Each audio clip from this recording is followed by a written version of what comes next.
কিরে ভাই, মধু মধু এ দেখেন, এটা কিন্তু মধু। আসলে কৃষক তখনই সফলতা পায় বা কৃষকের মনে ভালো লাগে যখন কৃষকের ফসল ঘরে চলে আসে। তেমনই কিন্তু এমন একটা সিচুয়েশন আমার চাঙে। কিন্তু আপনারা পেঁয়াজ দেখতে পাচ্ছেন, অনেক পরিশ্রম করার পর কিন্তু আসলে পেঁয়াজগুলো চাঙে সংগ্রহ করতে পেরেছি। দেখেন পেঁয়াজগুলো কিন্তু এখন খুব সুন্দরভাবে চাঙে রাখা হয়েছে, বা আমার পেঁয়াজগুলো কিন্তু খুব সুন্দর ভাবে আছে।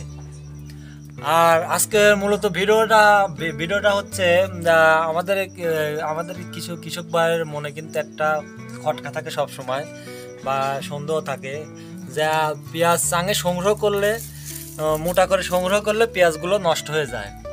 আসলে এটা ভুল।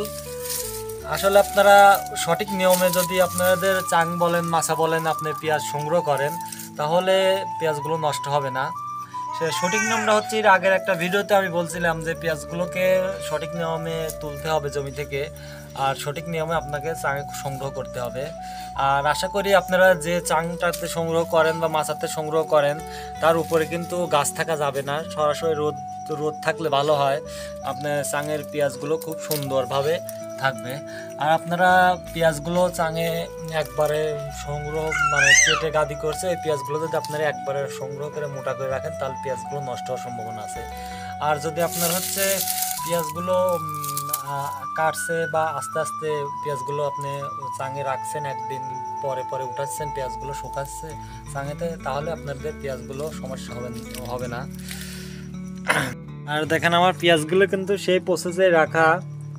আর যদি দেখেন আমার যে চাং করা হয়েছে, ঘরের কিন্তু সাইড দিয়ে অনেক ফাঁসা আছে, এখান থেকে কিন্তু ফাঁকা রাখা হয়েছে, এখান থেকে কিন্তু সবসময় যে বাইরের যে বাতাসটা কিন্তু আসে।